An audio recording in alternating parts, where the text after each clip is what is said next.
پھر آیت نمبر دیکھیں آپ 12، وَلَوْ تَرَىٰ إِذِ الْمُجْرِمُونَ نَاكِسُو رُءُوسِهِمْ عِنْدَ رَبِّهِمْ رَبَّنَا أَبْصَرْنَا وَسَمِعْنَا فَارْجِعْنَا نَعْمَلْ صَالِحًا إِنَّا مُوقِنُونَ۔ اب سن لے اگلی بات بھی اللہ نے بتا دی، دیکھو یہ تم کہو گے پھر آ کر یہ تیاری نہ کر کے آنا کہ اے نبی ولاؤ، اور اگر آپ ترا دیکھیں، یعنی اس وقت جو منظر اللہ کو نظر آ رہا ہے نا کہ ان کے ساتھ جو ہونا ہے، اگر وہ آپ منظر دیکھیں اذل مجرمون، مجرموں کا، اگر آپ گناہگاروں کو دیکھیں اس وقت ناکسو رؤوسہم، ناکسو جھکے ہوں گے، رؤوسہم ان کے سر، شرمندگی سے سر جھکے ہوں گے، کہاں؟ عند ربہم، اپنے رب کے پاس، کہ اے نبی پھر یہ ہونا ہے، یعنی اتنی شرمندگی ہونی ہے انہیں کہ اپنے سر جو ہے نا وہ جھکے ہوں گے۔ اب دیکھیں اگر یہاں پر ایک بندہ پکڑا جائے نا، اب بڑی زندگی اس نے عیش کی گزاری جاب کر کے، اور بڑی اس کو سہولتیں گورنمنٹ کی ملی، بڑی وہ چیزیں ہڑپ کرتا گیا، پھر ایک دن پکڑا گیا، پھر عدالت میں حاضر ہو گیا، یہ دنیا کی عدالت کی بات کر رہی ہیں، تو اس کے اوپر سارے وہ کیس جو ہیں وہ پڑ گئے اور وہ ظاہر ہوتے جائیں گے، ثابت ہوتے جائیں گے کہ بھئی تم نے یہ بھی کیا، یہ بھی، اور وہ کیا اس کی حالت ہوگی؟ شرمندہ۔ حالانکہ یہ دنیا کی عدالت ہے، وہ پیچھے سے آج کل جو ہو رہا ہے وکیل کو پیسے لگا کے کہ بھئی تم نے مجھے کلیئر کرنا ہے، لیکن کتنی شرمندگی ہوئی ابھی تو سوچیں۔ ابھی میں نے دعا پڑھی، اللہم لا تخزنی یوم القیامہ، اے اللہ قیامت کے دن کی جو ہے نا شرمندگی، رسوائی، اس سے بچانا۔ تو اس وقت پھر کیا کریں گے؟ اس وقت یہ ہوگا نا کہ سو جھکے ہوئے ہوں گے رؤوس سے ہی تمہارے سر۔ اے نبی آپ یہ جو مجرم نہیں نہ مانتے، آپ کبھی وہ منظر دیکھ لیں نا کہ جو اللہ کو نظر آ رہا ہے، اللہ کو تو نظر آ رہا ہے نا کہ یہ کچھ ہونا ہے، ان کے ساتھ جو کچھ یہ کر رہے ہیں، تو ان کے سر جھکے ہوں گے، اٹھائیں گے نہیں۔ اچھا جب سر جھکے ہوں گے تو وہ کیا کہیں گے؟ ربنا، اے ہمارے رب، ابصرنا، ہم نے دیکھ لیا، وسمعنا، اور ہم نے سن لیا۔ یعنی اب وہ کہتے ہیں ہم نے دیکھ بھی لیا اور سن بھی لیا۔ اچھا یہ دو کام جو ہے کب کرنے تھے؟ یہ دنیا میں کرنے تھے۔ ابصرنا، دیکھنا، بھالنا، صحیح راستے پہ چلنا، قرآن کو پڑھنا، قرآن کا حق ادا کرنا، نماز پڑھنی، نماز کا حق ادا کرنا۔ اب دیکھیں نا یہ جو میں آپ کو بتاؤں، اب ہم قرآن پڑھتے ہیں، اللہ تعالیٰ نے ہمیں ذرا موقع دے دیا ہے، تو صرف یہ نہیں کہ ہم اس کو بس اب پڑھتے جائیں، آہستہ آہستہ نا آپ سوچیں کہ میں اس کا صحیح حق ادا کروں۔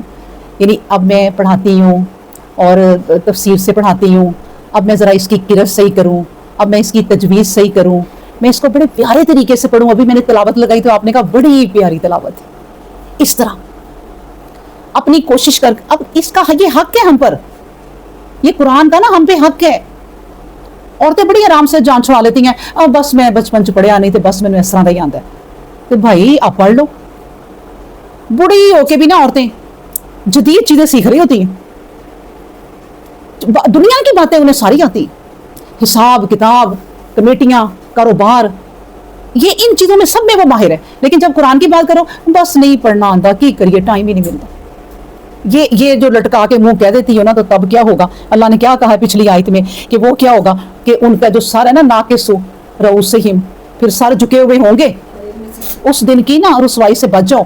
اچھا لیکن خیر آپ جو بہنیں، میں ساتھ ہی آپ کو خوشخبری بھی سنا دوں، یہ بھی بات ہے کہ دیکھیں اب آپ کوشش کر رہی ہیں، نبی پاک صلی اللہ علیہ وآلہ وسلم نے فرمایا کہ جو قرآن میں ماہر ہے نا، ماہر، اس کو تو اجر ملتا ہی ملتا ہے۔ آخرت میں بھی کہا جائے گا بھائی پڑھتا جا اور چڑھتا جا، پڑھتا جا اور چڑھتا جا۔ لیکن وہ شخص اور وہ بہن عورت جس کو قرآن نہیں آتا، اٹک اٹک کے پڑھتی ہے، بڑی مشکل سے پڑھتی ہے، نبی کریم صلی اللہ علیہ وسلم نے کہا اس سے بھی دگنا ہے ثواب۔ دیکھیں مایوس ہونے والی بات نہیں ہے، یہ میں آپ کو بتاؤں۔ لیکن اب یہ بات ہے کہ جب آپ نے یہ حدیث سن لی کہ ایک عورت یا ایک مرد جس کو قرآن نہیں آتا، اٹک اٹک کے پڑھتا ہے، کھپتا ہے، وہ یہ نہیں کہ کہے کہ بس مجھے اٹک اٹک ہی آتا ہے، میں نے یوں ہی پڑھنا ہے، نہیں، کھپتا ہے، کوشش کرتا ہے، پھر اس کو بڑی ہوتی ہے یہ کہ میں کیسے کر لوں، اس میں آگے میں ترقی کیسے کروں، قرآن کا حق کیسے ادا کروں۔ وہ والے لوگ، ان کو ہے ڈبل ثواب۔ یہ نہیں کہ بس ایک عورت اس نے بس کہہ دیا آتا ہی نہیں ہے تو میں کیا کروں، باقی دنیا دے کام ہی نہیں ختم ہوتے تو میں کیا کروں۔ میں نے اپنے کانوں سے ایک عورت کو کہتے ہوئے سنا کہ اللہ تعالیٰ نے اتنی ڈیوٹی ہم پہ لگائی ہوئی ہے، یہ گھر دیکھو، بچے دیکھو، ہم نصیحہ کریے کہ ہم نمازاں تے قرآن کی کریے۔ تو یہ بہانے نہیں چلنے وہاں پر وہاں نہیں چلنے بہانے. وہ اللہ کیا کہہ رہے ہیں کہ وَلَوْ تَرَىٰ إِذِ الْمُجْرِمُونَ نَاكِسُو رُءُوسِهِمْ, اگر آپ اس دن مجرموں کو دیکھ لینا کیسے سر جھکے ہوئے ہوں گے اے نبی. اچھا تب کہیں گے, میں نے بات ہم یہاں سے کر رہے ہیں کہ ربنا ابصرنا وسمعنا, اب ہم نے دیکھ لیا, اب ہم نے سن بھی لیا, ہم آپ کی بات اللہ آج سمجھ گئے. کب سمجھے؟ ان کی ہو سکتا ہے, دسو کب سمجھے؟ تو اللہ نے کہا فرجنا, پھر اب اگلی ریکویسٹ کر رہے ہیں, اللہ ہم نے دیکھ لیا, ہم نے سن لیا, ہم سب سمجھ گئے, فرجنا, ہمیں ذرا دوبارہ بھیج دیں, لٹا دیں ہمیں, ہاں دنیا میں ہمیں دوبارہ لٹا دیں. نعمل, کہ ہم عمل کریں صالحا نیک, انا موقنون, کیونکہ ہم کو یقین آ گیا. اب بتائیں, اب یقین آ گیا. یہ جو میں بتاؤں آپ کو, یہ جو ایتھیسٹ ہیں جو اللہ کو نہیں مانتے, یہ اس دن آپ سوچیں کہ اب یہ ان آیتیں جو ہم نے 2 پڑھی ہیں کیا حال ہوگا کہ اللہ نے کہہ دیا کہ دیکھو اب کہہ رہے ہو نظر آ رہا ہے, اب کہہ رہے ہو سن لیا, تو کیا فائدہ؟ اب کہہ رہے ہو دنیا میں واپس بھیج دو. اور اللہ تبارک و تعالیٰ وہ ذات ہے کہ وہ کہیں گے کہ بھائی میں تمہارا رب ہوں, مجھے پتا ہے کہ اب تمہیں دوبارہ بھی اگر میں نے بھیجا تو تم یہی حرکتیں کرو گے, یہی باتیں کرو گے, نہیں مانو گے. ویسے تو دوبارہ آنے کے سارے راستے ہی بند ہیں, بالکل بھی واپس نہیں بندہ آ سکتا. اب کہتے ہیں نعمل صالحا, ہم تاکہ اللہ دنیا میں جائیں اور اچھی عمل کریں. تو اب کیا فائدہ؟ اور کہتے ہیں انا موقنون, اور اب ہمیں یقین ہے کہ بھائی ہم نے ادھر آنا ہے لوٹ کے. تو اب کیا فائدہ؟ اب یقین رکھو کہ ہم نے اپنے رب کی طرف لوٹ کے جانا ہے. نبی پاک صلی اللہ علیہ وآلہ وسلم نے فرمایا کہ وہ مومن سب سے بہترین ہے جو اپنی موت کو ساتھ ساتھ لیے پھرتا ہے, یعنی اسے موت یاد آتی ہے ہر وقت, اٹھتے بیٹھتے چلتے پھرتے رات کو کروڑ لیتے, وہ موت کو یاد کرتا ہے کہ مجھے ایک دن لوٹ کے جانا ہے اپنے رب کے پاس. اس لیے وہ صبح اٹھتے ہی کہتا ہے الحمدللہ الذی احیانا بعد ما اماتنا والیہ النشور.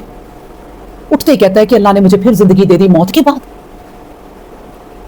نیند تھی میں تو مر گیا تھا. تو وہ شکر کرتا ہے اٹھ کے کہ اللہ نے مجھے دوبارہ زندگی دی ہے تو میں اس کا شکر ادا کروں اور مجھے اور موقع مل گیا.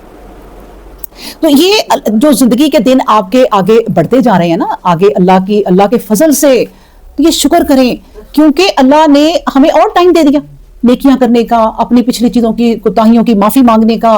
اگر روزے آ رہے ہیں اور روزے بھی رکھ لو, حج کی توفیق ہو رہی ہے تو کر لو, لیکن اس حج کو ایسا کرو کہ جیسے نبی کریم صلی اللہ علیہ وسلم نے کہا کہ آج تم ایسے ہو گئے ہو جیسے آج ابھی اپنی ماں کے پیٹ سے پیدا ہوئے.